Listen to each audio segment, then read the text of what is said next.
Hey everyone, welcome back to LeetCode Unlocked. Today, we're solving a GFG problem of the day, longest subarray with at most two distinct integers.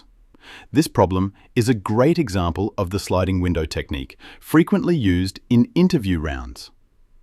Given an array ARR consisting of positive integers, your task is to find the length of the longest subarray that contains at most two distinct integers.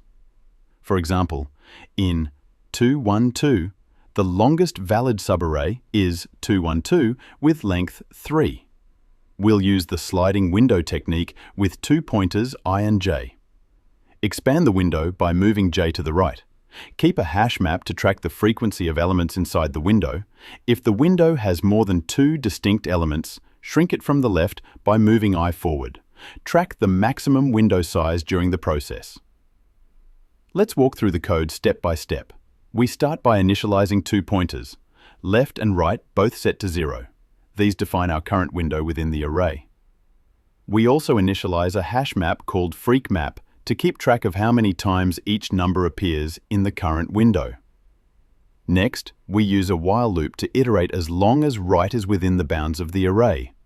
Inside the loop, we increment the frequency of the current element, r, right, in the map. Now, the key part, if the size of our map exceeds 2, that means the window contains more than two distinct integers. So, we enter another loop to shrink the window from the left. We decrement the frequency of r_def. If its frequency becomes 0, we remove it from the map entirely. Then, we move the left pointer one step forward.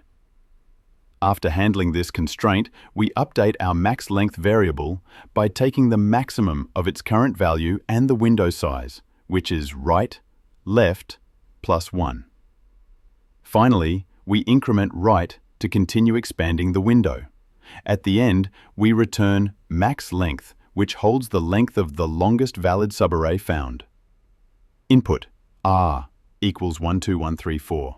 Window expands 121 valid, length 3 add 3. 12133 distinct shrink window becomes 13, then 34 final max 3. Complexity. Time complexity big O of n. Each element is visited at most twice. Space complexity big O1. At most 3 key entries in the map, bounded. And that's it for this GFG sliding window problem. This technique is powerful for problems involving substrings or subarrays with constraints. Hit that like button, subscribe for more daily DSA content, and check out our full LeetCode 150 series as well.